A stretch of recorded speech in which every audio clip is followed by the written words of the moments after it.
All right, here it is, Monday. What month are we in? July 31st. And it is another episode of Let There Be Talk, episode number 708. And my guest today is Eddie Bravo, Jiu Jitsu madman himself, conspiracy guy, metal, rock and roll, comedy. This guy is like me. He's into all kinds of different stuff. So it was great to sit down with him. And I will tell you this. We were rocking the podcast for about 50 minutes, and then his phone overheated, and it shut off. So the interview ends kind of abruptly, but we'll have him back again. I don't know why I said we'll. He'll be back again. And I just want to let you know that up front because I figured I better tell it right away in case you guys try to skip the intro and then you start emailing and DMing me. Something's wrong, bro. Something wrong with the, it just cut off. It just cut off. So there it is. That is why. Thanks, Eddie, for doing the show. And I think you guys will enjoy our conversation. It's a lot like when I sit down with Joey Diaz, man. We just go anywhere. BMX, Metallica, Kung Fu, boxing, UFC, Kiss, stand-up. You know, how he met Joe Rogan. All kinds of cool stuff today on this episode. Episode is brought to you by Banker Guitars. And I know everybody out there loves guitars. Even if you don't play, people love guitar. I haven't met anyone that goes, I hate a guitar. And Banker makes the best boutique guitars on the planet. Just a Carina kid, man. This guy makes the best Carina Vs and Explorers. And that's why all the cool people are playing them, like Scott from Rival Sons, or Brent from Mastodon, or Marcus King. Numerous people, Blackberry Smoke. There's all kinds of bands playing these guitars made by this man, Matt, Banker Guitars, out there in, where is he? He's like somewhere outside of Nashville. I forget now. But Banker Guitars, go check it out on Instagram. Tell him I sent you. Get on the waiting list and get yourself a boutique guitar. Also, Standard and Strange, my one-stop shop for all of my clothing, my denim, my leather, my boots. They're located in New York, Berkeley, and New Mexico. They're also on the interweb, my friends, and Instagram. Best denim on the planet in there. They got Momotaro. They have the real McCoys. They've got John Lofgren boots. And they are fantastic humans. I had them on the show a couple years ago, Neil and Jeremy. Standard and Strange. And one last sponsor, Migos Dog. Migos Dog makes human-grade food right in Malibu, California. And if you live in California, it's available in Healthy Spots and Erewhon.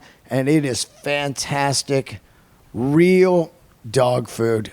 None of this bullshit, sawdust, and junk inside those kibbles that you buy. Those fucking made in China. They've proven it. There's no regulations on dog food. It's insane. So they just put sawdust in or whatever. It's like a bad old Coke dealer back in the day. Hey, man, we need to cut this. Yeah, get some baby laxative on there. Oh, man, they might get diarrhea from that. Who cares, man? We got to fucking make this 8-ball into an ounce. Migos Dog, great food. Gertie's been eating it for over a year now, and she just loves it. They got beef, chicken, and duck. It's just great food, great people, amazing. MigosDog.com. Lots of shows coming up. They are on the internet, DeanDelRey.com. Get your merch on there. I have a few of the Gertie sweatshirts left.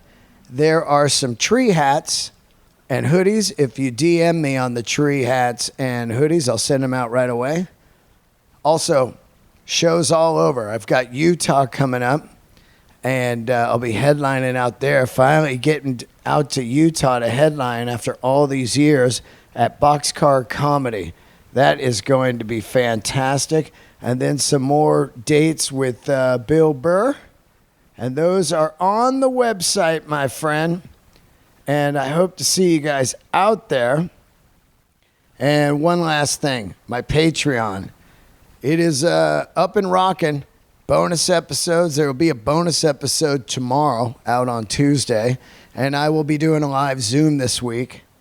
And I want to thank all of the new Patreoners. There are a bunch. Trevin Pay, or Pie, P-I-E-H, Trevin Pie, Derek Barnes, Henrik Nordvang, Daniel Roberts, and Brian Dakzuk.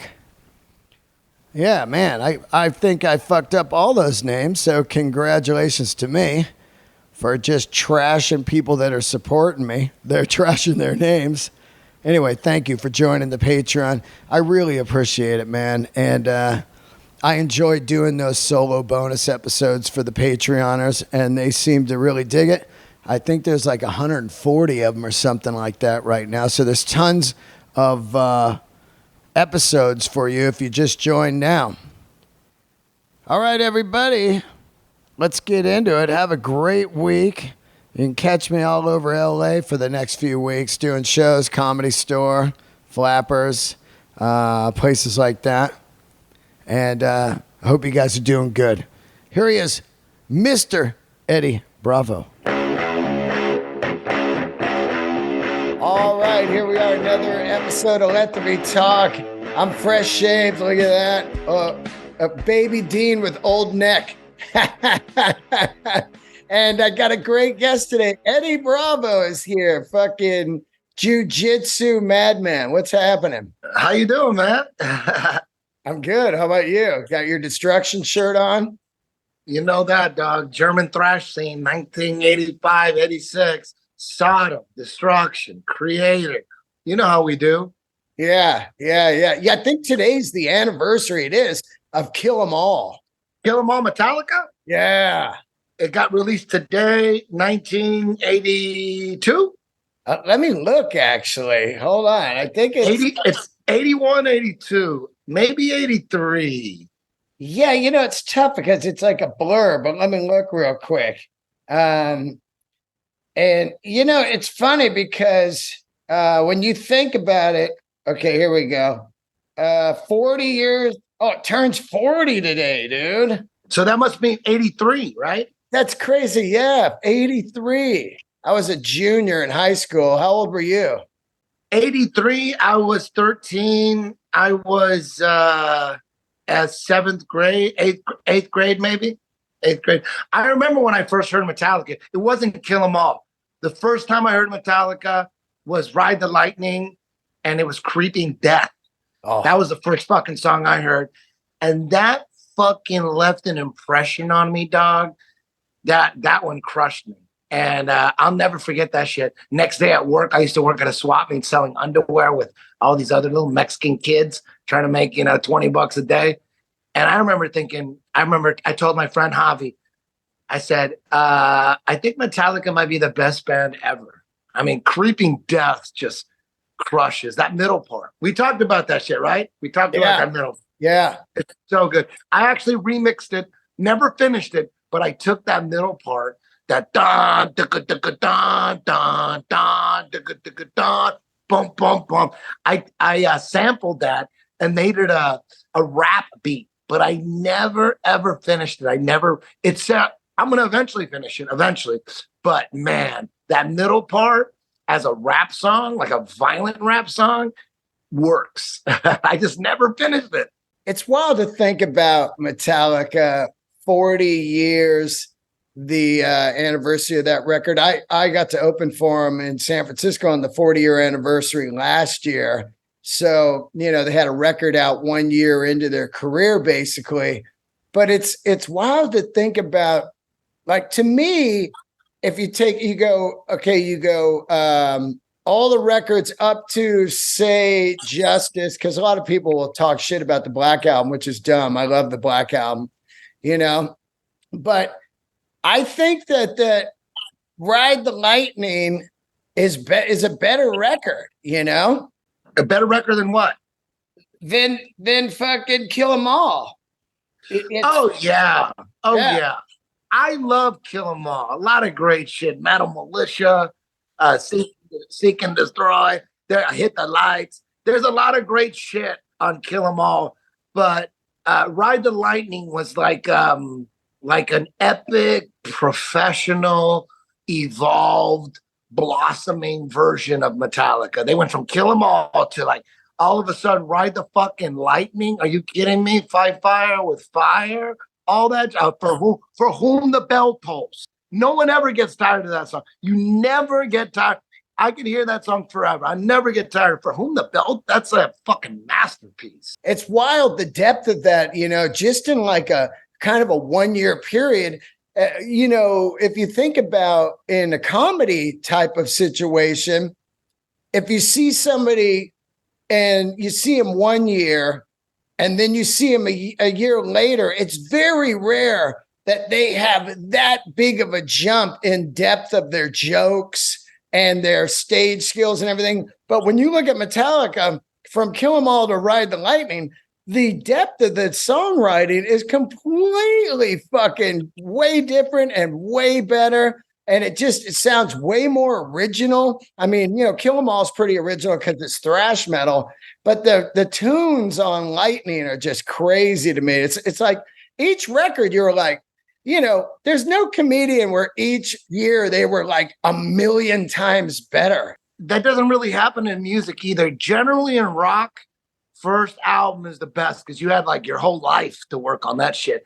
You had your whole life to work it out. And then there's that sophomore jinx that everyone talks about where the second album wasn't that good, maybe has a couple good songs, and then they kind of fade. That's the general course of rock bands. Very few bands got better as they went along, and Metallica did. And I think it's because it was slow.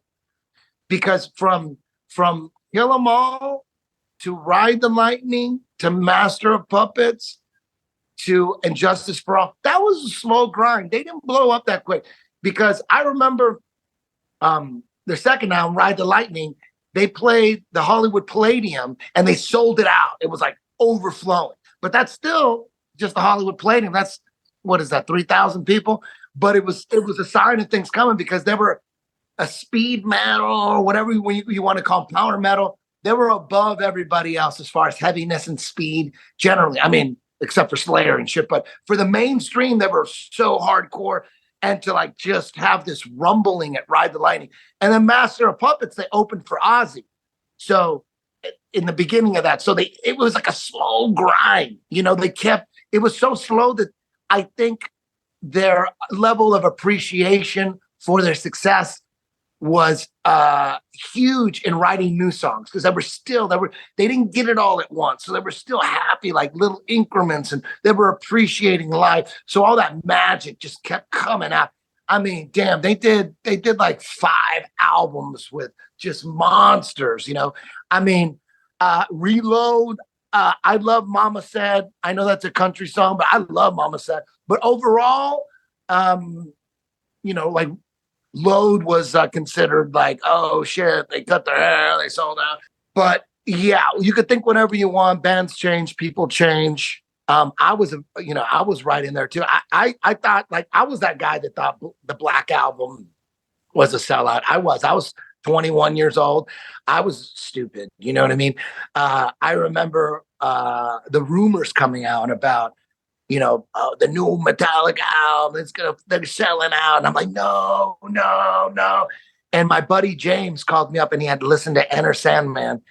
And I said, what the fuck does it sound like? He goes, it sounds like AC/DC, dog. And I was like, oh no. So initially I wasn't into Enter Sandman. I wasn't into the Black Album. I was like, okay, they sold out. I was one of those guys. I was young and dumb. I was one of those guys. But I remember hearing Sad But True at FM station before before a Kiss cover band that Tommy Thayer was playing Ace in. Kiss cover band, FM station, and Paul Stanley and Gene Simmons were there. That's another story. But I remember in between, like waiting for this Kiss cover band to come on.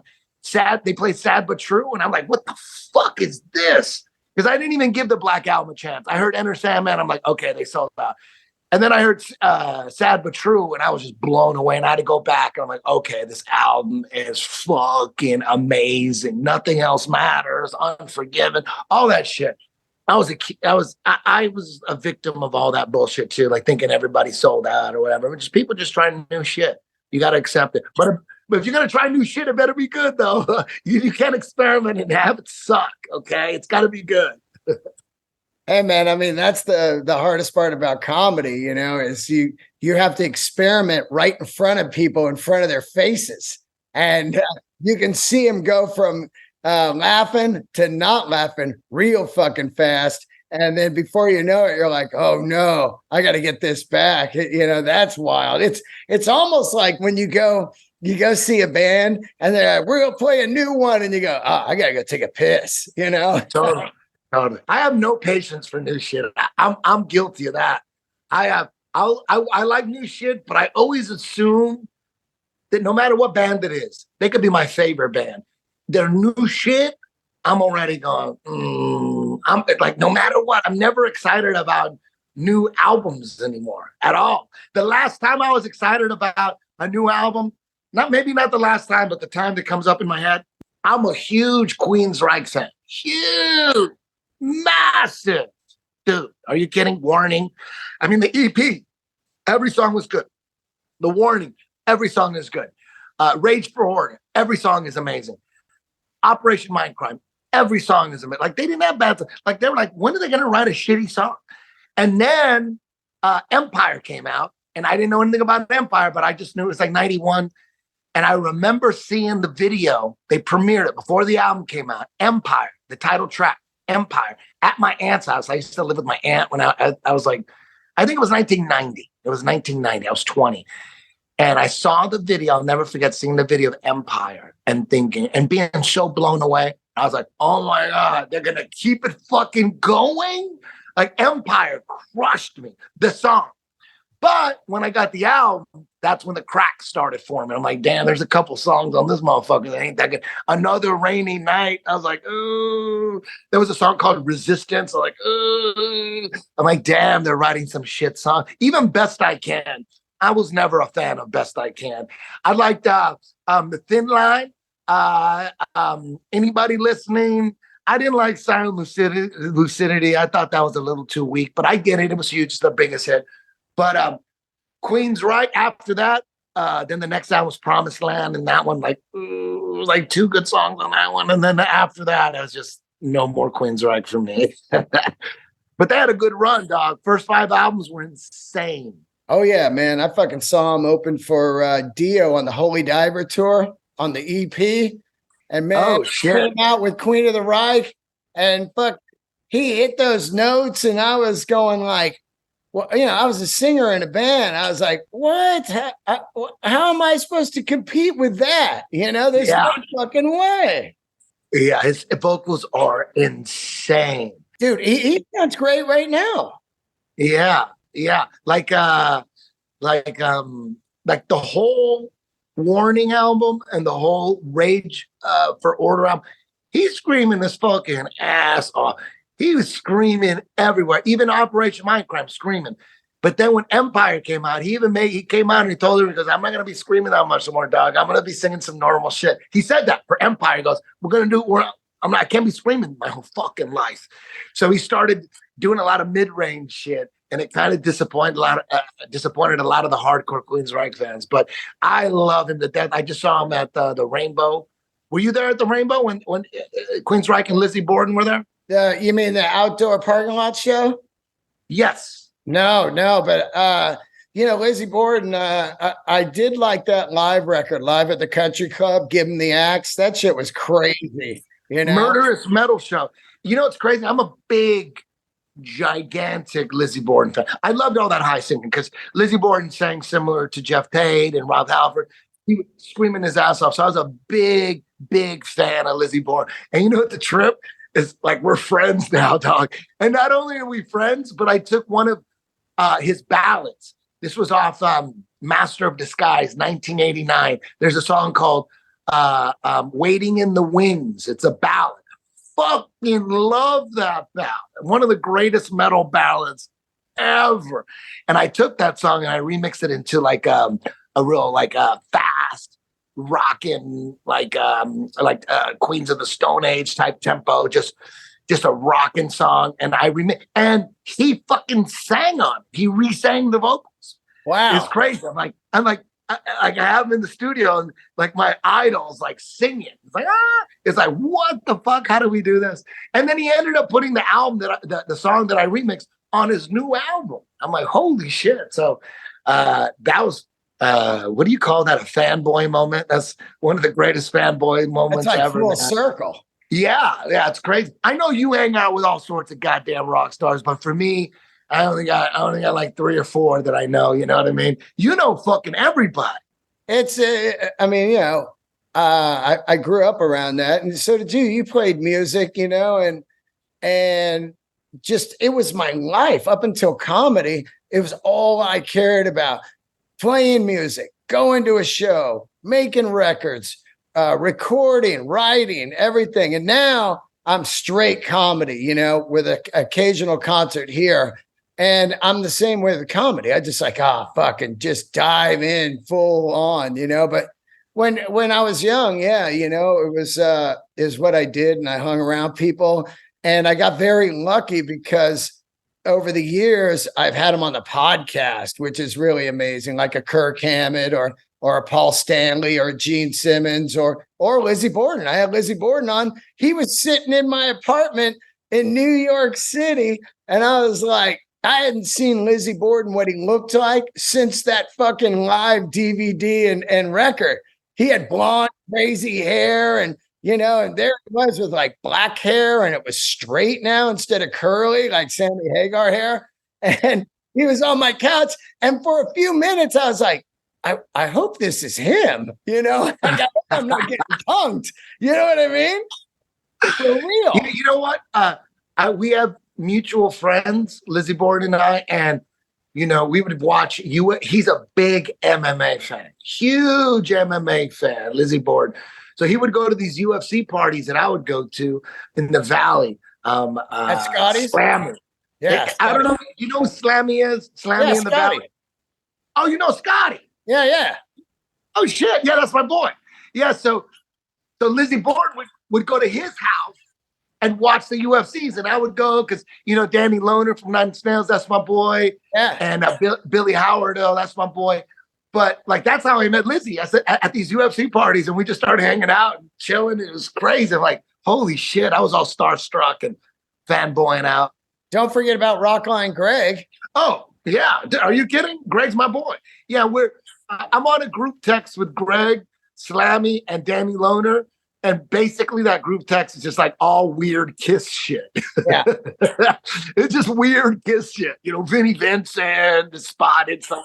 I finally got yesterday I scored, I scored the mint condition Paul Stanley buckle. So now I just need Peter. I've got Gene, Ace, and Paul, and they're all mint. And I'm going to have Billy from Rock and Roll Relics build a custom box with glass and mount them and hang them on my wall. You know, the buckles. Like belt buckles? Yeah, you know, the Kiss buckles. Dude, I had a Kiss belt buckle, but it only said Kiss on it. I didn't have the separate one. What is it? The solo album covers or what? Yeah. Hold on, I'll show it to you right now. They're famous, dude. They're really rare. They came out in 77-ish or whatever. So here, and they had 4, and they're beautiful, dude. Here we go. Let me show you this. Here's the Paul one. This is what they look like, dude. You gotta dig in, man, because these things are cool. Oh, hell yeah. Oh, damn. That's not the solo album cover. That's like a whole different picture. I love it, though. That's right. I don't know what the fuck. There we go. That one looks like, man, what era? They made the buckles in 77. And Okay, so maybe it's like the Love Gun face, maybe, you know? they're really fucking cool, man. Let me talk to you a little bit about, since you were talking about MMA. It's funny to think about UFC. I look at UFC a lot like the X Games, where you think about the early days of the UFC and you think about early days of stunt guys like Evil Knievel and shit. These guys didn't make the money that the UFC guys make now. You know what I mean? Think about the early first 5 years of like Gracie, Tank Abbott, Shamrock, all of these guys, and it was early Outlaw. And now the money that's made, just like Evil Knievel. People think that Evil Knievel was a gazillionaire, but that was from the toys. And then he lost that deal when he hit that guy with the baseball bats, and he lost all his money from Kenner. But early days UFC, nothing like now, right? With the money. Yeah, it's growing. It's not quite boxing yet, but it's getting there. And with Evil Knievel, dude, my dad was never around. He'd come around once every now and then, once every couple of years. And once he came down for my birthday, and he took me to Montgomery Ward, which is like an old school Walmart. I know it. And he said he was always cool. Like when he saw me, he was never a dick to me. My real dad was never a dick to me. I just never saw him. And when he saw me, he'd give me like $100 or whatever. He would like take me to movies with all my friends or Disneyland. So he took me to Montgomery Ward and he said, you could have anything in the store, pick anything. I could have picked a bicycle. And I got that Evil Knievel little, where he's on a motorcycle and he jumps off a ramp and you press something, he goes, boom. Remember that shit? Oh yeah, the wind down. Like 1979 or something. And that's all I wanted. I just wanted Evil fucking Knievel. They make that right now again, dude. Oh shit. I got it in my house. Really? Oh, you were a big dude. His story is amazing. Like his documentary, they were telling him, don't fucking jump again. His body was broken in all sorts of pieces, and like doctors were constantly putting him together. And like he needed money, dog. He goes, I need to pay the bills. I got to jump over this fucking hotel. I know. You know, what's his name made that fucking jackass. He made that documentary. Johnny Knoxville. Yeah. Wow. That makes sense. That makes sense to blow that guy up based on what they do, you know? Yeah, right. Because, you know, they're fucking, I mean, Evil Knievel inspired everything there is about stunts and X Games and jumping and shit. The shit that they're doing right now, dude. I watch people on motorcycles and bicycles, and I don't even, and the fucking, and the snowmobiles. These fucking guys are doing somersaults on snowmobiles and shit. It's nuts, dude. Yeah, in the 80s you couldn't jump and flip. They didn't figure that out in the 80s. That came early 90s, where like they were like, now they just do insane stuff that was never thought possible. Were you a BMX guy? Because I was a huge BMX guy. I was a huge BMX guy, but I grew up in a poor Mexican neighborhood. So we never had the right bikes. You know what I mean? I had a mongoose ripoff called Ross. It was a Ross bike, a real heavy piece of shit. You could buy it at Gemco, but we didn't have any money. But we would go and we would build like, you know, BMX tracks like in an empty lot, just shitty. And we would wreck, and I'd shit my pants, and we would wreck. And then, but we would go to in Orange, California. There was like a legit BMX track with all the rich white people, and they take their kids, and we would just sit there and watch and hope one day we'd have enough money to do what they're doing. But we never did. Some of the best fucking BMX tracks were in California. You know, you had Saddleback, which is down here in SoCal, where they had the big championships and you know, tracks all over California. Every Sunday or Saturday, I'd be out racing, man, when I was a kid. And it was just incredible how fun that shit was, man. BMX and early skateboard parks were just so fucking nutty and cool, man. Yeah, I didn't have the balls to do skateboard shit. I would ride a skateboard, but like on my knee. I was one of those guys. I'd be on one knee and then with the other leg pushing. I never had I never had courage when it came to jumps with skateboards or even like snowboarding. I snowboard, but I never jump. But I love snowboarding, but I never ever even want to jump. It seems so scary to me. When I was a kid, not a kid, but when I was young and that UFC first came out, I remember, I bought the black box cable box from a neighbor who made them, and I'd watch them all, and at the beginning, am I right on this in my memory? There was no weight limits or rules, right? You just a big guy against a small guy, whatever. Yeah, exactly. No weight limits. There was no weight divisions. There were rules like you couldn't eye gouge, you couldn't bite. Right. And that was pretty much it. Eye gouging and biting, because in the beginning, they didn't say you can't hit the balls. And there's a match, a famous historic match between Keith Hackney and Joe Son. This is like, I think UFC maybe 4 or 3. And dude, he was just like wailing him in the balls. He had him on the ground and he was just like, wow, hitting him in the balls over and over. I think he had a cup, but it's still not going to feel good. I got some old VHS tapes sitting here in my box still of UFC like 1, 2, 3, 4, because I would tape them and then we'd just watch them on weekends when we were fucking partying. I took UFC 1 through 8 and put it on an 8-hour VHS tape, all edited without just the fights and the tail of the tape, none of the bullshit in between. And that would last 8 hours. And I DJ'd at a strip club. And on Fridays, it was Friday day, I worked 11 to 7 on Fridays. And at this strip club, they would have a big screen too. Like a lot of strip clubs will have a big screen, like a sports bar kind of thing. And they would just leave ESPN Sports Center on there all day. Generally, it'd be golf or whatever. But on Fridays, I would bring my tape in and we'd have a VCR and it was plugged into the big screen. And it would take the whole shift to get through the whole tape. And that was like the most fun I would have working at the strip club while we had UFC 1 through 8 on big screen. Girls would complain because guys were watching that going, what the fuck is going on? Because those early fights had brutality. People were getting fucked. Dude, that shit was fucking tough to watch, man. It was like full street fighting, man. And they didn't even have the gloves, right? They just had the tape. Just bare knuckle.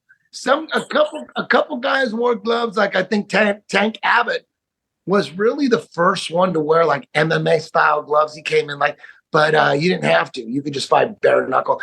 And in the first UFC, there was a boxer named Art Jimerson. And he came in with one boxing glove in one hand and the other hand, no glove. And he went against Hoist Gracie, and that one went really quick.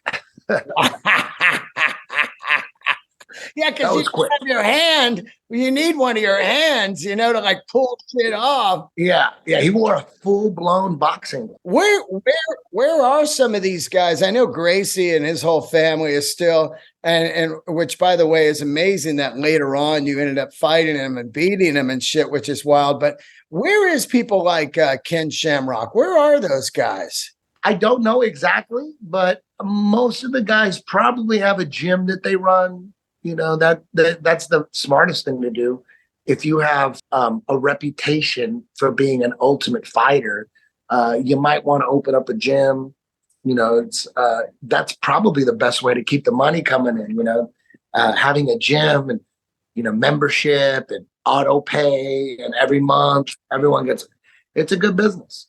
So if they're not doing that, I think it's a mistake. I think after you retire from fighting, even today, open up a gym, get 300, 400 members that are on auto pay. Man, easy money. Yeah, because most of those people don't show up, which is amazing. And then they just let the shit keep going. It's amazing how people will go, I signed up for a gym, I don't really go. And it's just click, click, click, click on their fucking account, man. It is fucking wild. That is the ultimate lazy American that won't even go down and cancel their gym membership because they feel guilty. Because they feel like, oh, I'll come back. Oh, I'll come back. I don't want to be a quitter. Yeah, totally. And it's all for all gyms too, not just martial arts gyms or jiu-jitsu. No, that's what I'm saying. All gyms. Yeah, all gyms, same thing. You sign up, auto pay. It's a great business. You know, I used to think like, wow, look at these guys opening up these little gyms. Like, why would you open up a little gym when there's 24-hour fitness everywhere and Planet Fitness everywhere? But if you got a gym and you got 200 students, 300, you're good. You're good. You don't have nothing to worry about. Really. So I get it now. All these little gyms, I get it. It's funny because you had UFC. It kind of came out of the box red hot. And at the same time, you had the phenomenon of Mike Tyson, which was also really fucking next level.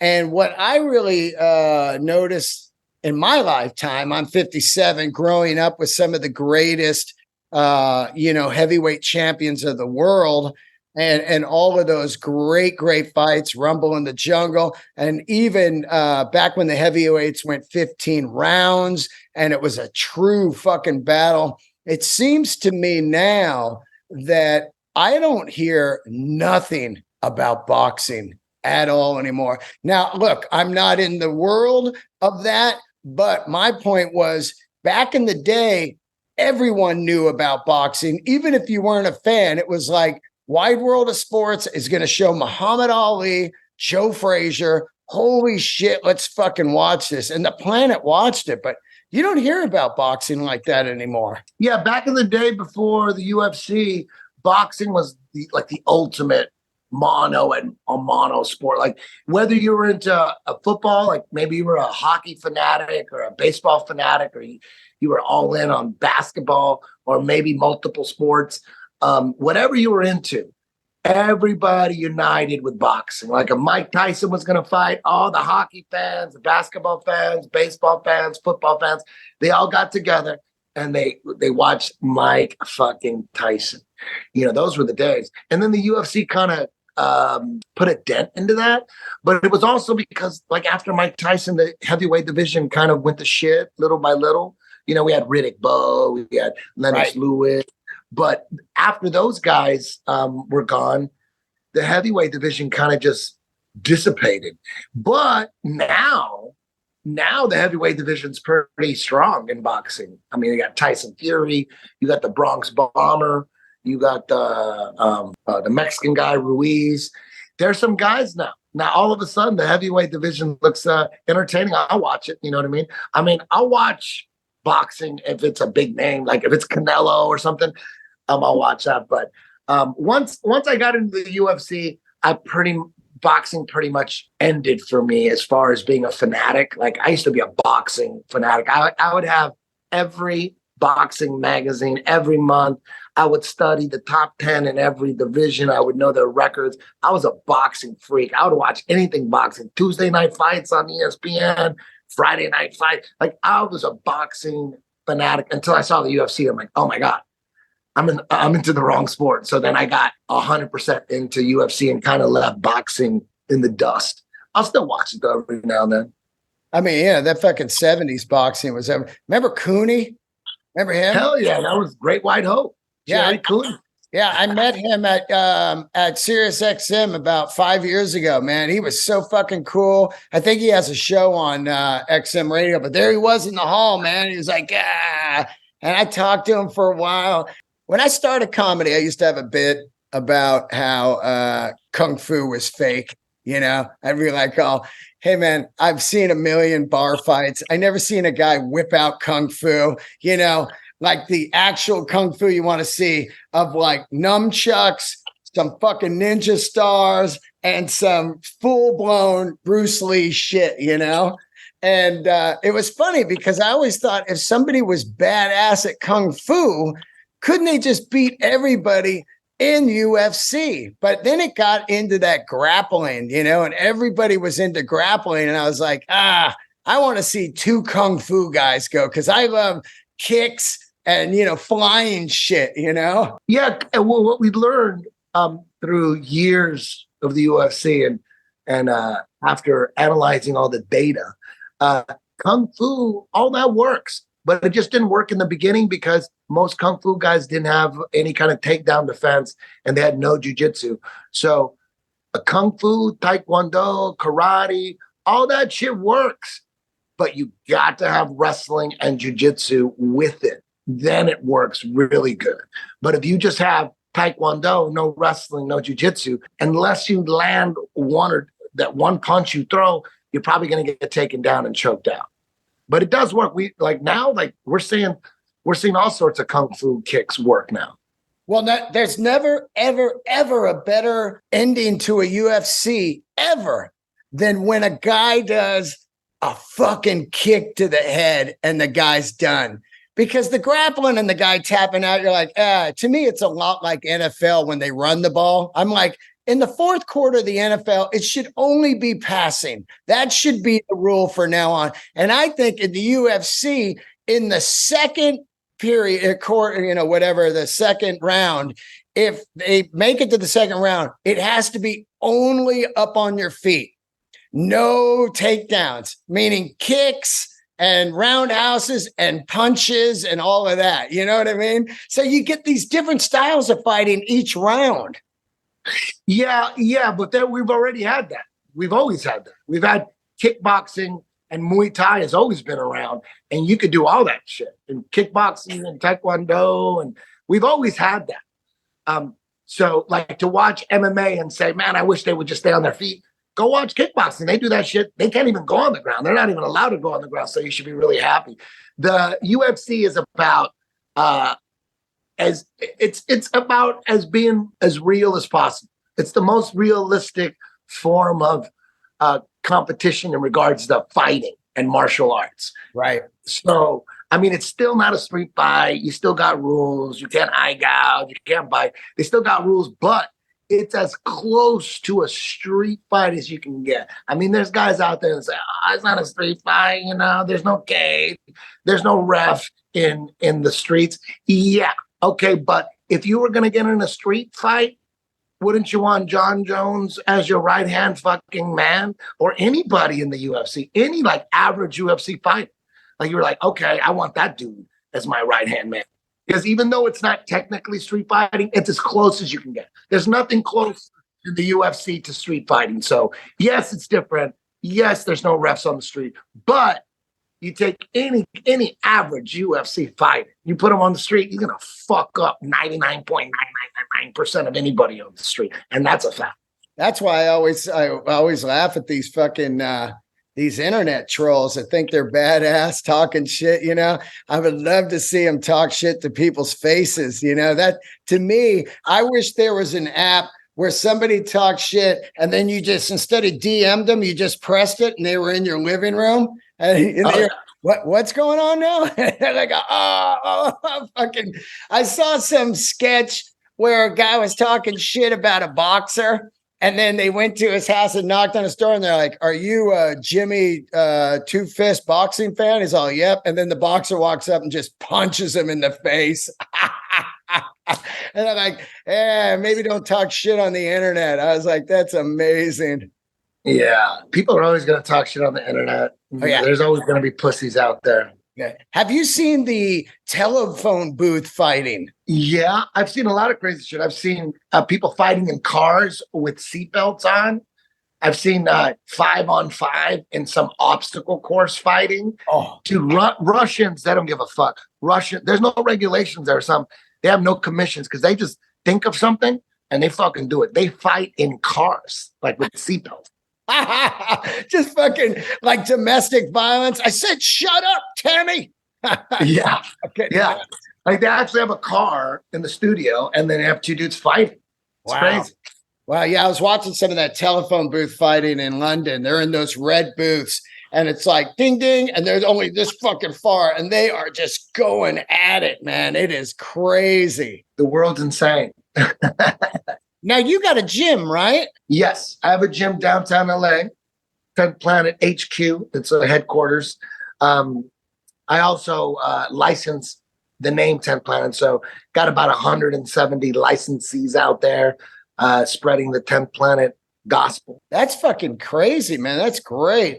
Like, I mean, you know, like you said, you're out there fighting and stuff, and then you start a gym and everything. At what point do you meet Joe Rogan? Do you meet him were you training him, or what? How does that happen? We were both training as pups together. I mean, I met him like 1997. He was a blue belt in jiu-jitsu. I was a purple belt. And we just, I trained at Jean-Jacques Machado Academy. It's in the Valley. And I heard like that there's this guy that was on news radio. He trains here now. You know, it was like 96, 97. And I was after news radio was over. And now he's like downtime. He hasn't got a new job. So he's just like working out. And I heard, and he was getting private. So he was never taking regular classes. He was taking privates. And I heard about it. Oh shit, there's this guy, this actor guy on NBC. He's training at her gym. And then I would like kind of see him in passing, but never really talk to him. And back in those days, I was a DJ at a strip club. And, you know, I would take strippers out to the Comedy Store.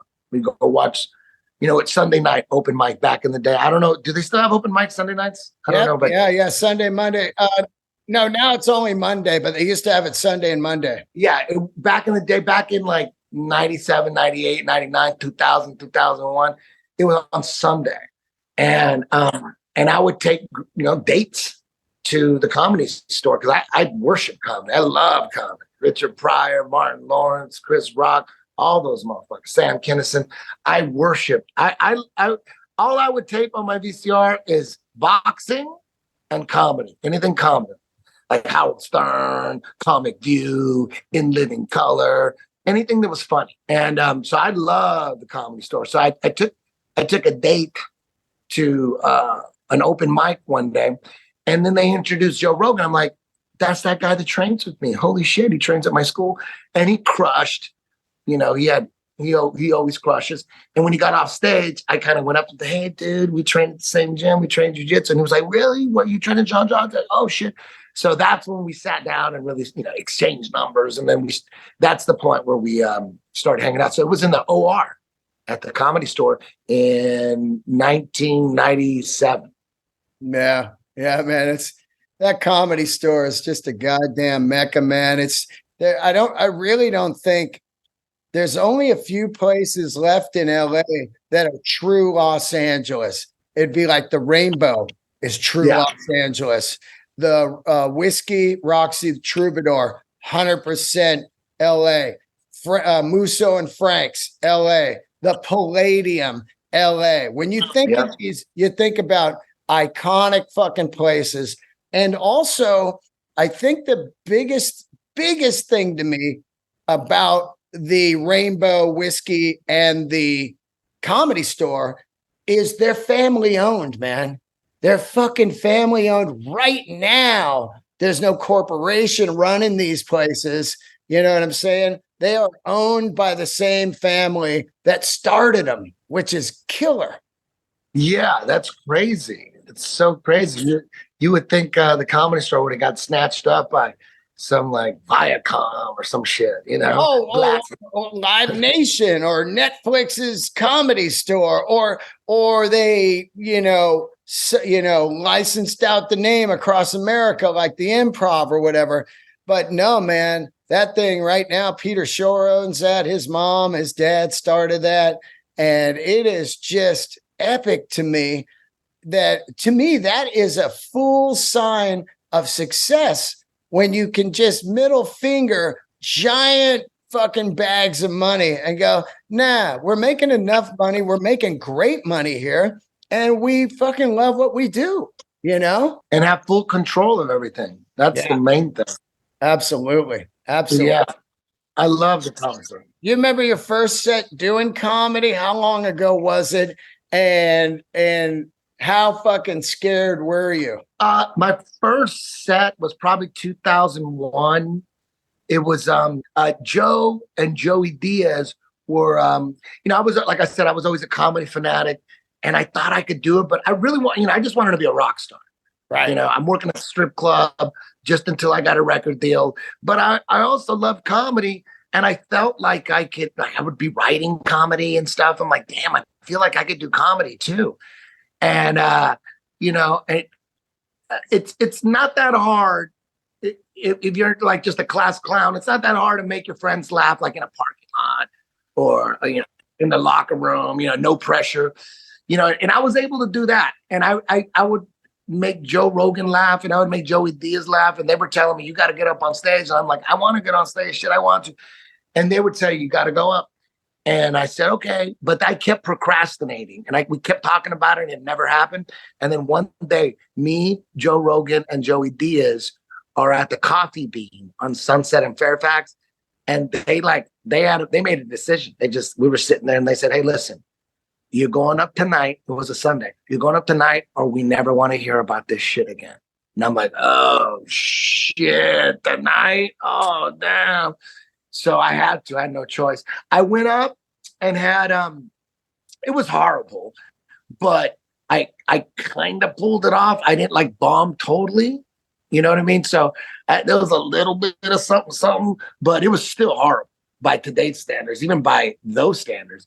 But I pulled it off and I felt good about myself, like my first time. And I kind of got 2 laughs or something.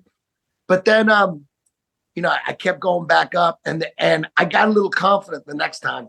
And I came up with this bit. I thought it was going to be funny because, again, I worked at a strip club and people would go up on stage and they would talk about their wife or they would talk about their girlfriend and they bring you into their personal life. So I thought, oh, this is going to be funny. And Joe said, what are you going to do tonight? What are you going to do? Let me hear your bit. And I was so confident with it. I go, nah, dude, just wait till I get on stage. Wait till I don't want to blow it. I want you to be surprised. So it was a stupid bit where I'm talking about my girlfriend, this and that, I'm talking about my girlfriend. And then little by little, it turns out she's a stripper and she's not my girlfriend, but I'm delusional, like these guys that I deal with. So it was like a weird joke about delusional strip club regulars. You know what I mean? And now I'm on stage, I'm a strip club regular, and I'm talking about my girlfriend. And then, it fucking bombed so bad. I'll never forget when I walked off stage, Joe just said, hey, follow me. And he just took me to the parking lot. He goes, just follow me. And he goes, don't ever do anything like that ever again. Please check in with me. That was horrible. And I was like, like I was crushed, smashed. And I mean, it wasn't enough that I bombed like on stage, but to have Joe just like, he was angry that I didn't tell him what I was planning on doing. It was just so stupid. It was like some stupid idea, like, like it's not gonna, even if people thought like, oh, that's kind of like interesting or something, they're not gonna laugh. There was nothing to laugh about. So I fucked up. I learned a lot there. Then I went up a few more times, like probably 10 times total. And then I decided, you know what? This is like jiu-jitsu. And I don't have public speaking skills at that point. I was like, yeah, to me, I realized comedy is 2 things. You got to be funny, and then you got to have professional public speaking skills. And even though I can make people laugh, in the parking lot, it's different when you're on stage and you got the pressure on and people are paying for laughs. And now the pressure's on and now you just fucking crumble. So after like 10 times, I decided, you know what? I just don't have the time to put in like real comics that go out 5 nights, 6 nights a week, every night to work on their public speaking skills and to hone their craft. And I realized like, I can't do it. I thought that because I was a strip club DJ that I wouldn't have that would cover my public speaking skills, but it did. It didn't do shit. And I was struggling on stage. So I decided, you know what? I don't need to do this. I'm going to be a rock star anyway. What the fuck am I doing? But I continued to write comedy with Joe. We wrote sketches. We wanted to do a sketch comedy show. We were pitching a sketch comedy show. And that's when the Man Show found out he was pitching a sketch comedy show. And Adam Carolla and Jimmy Kimmel were leaving the Man Show like after like 5 or 6 years. But Comedy Central wanted to keep it going. So they asked Joe if he wanted to do it. And Joe called me and goes, dude, all the sketches we're writing, guess what? We're going to do it on the Man Show. And I was like, wow. Oh, shit. So he got the Man Show gig. This was while Fear Factor was on. So he was already on a #1 NBC show. And he decided on the side, he's going to do a Comedy Central Man Show. And so he brought me on as a writer. That's an hour story. It was horrible, a horrible experience with Comedy Central. It was horrible. But I got this.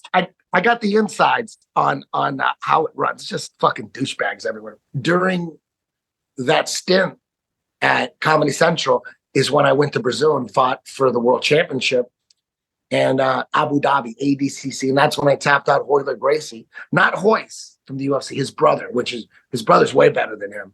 Hoyce was actually not as decorated as Royler, Hickson. There's a bunch of Gracies, dog. So I went with the most decorated Gracie ever.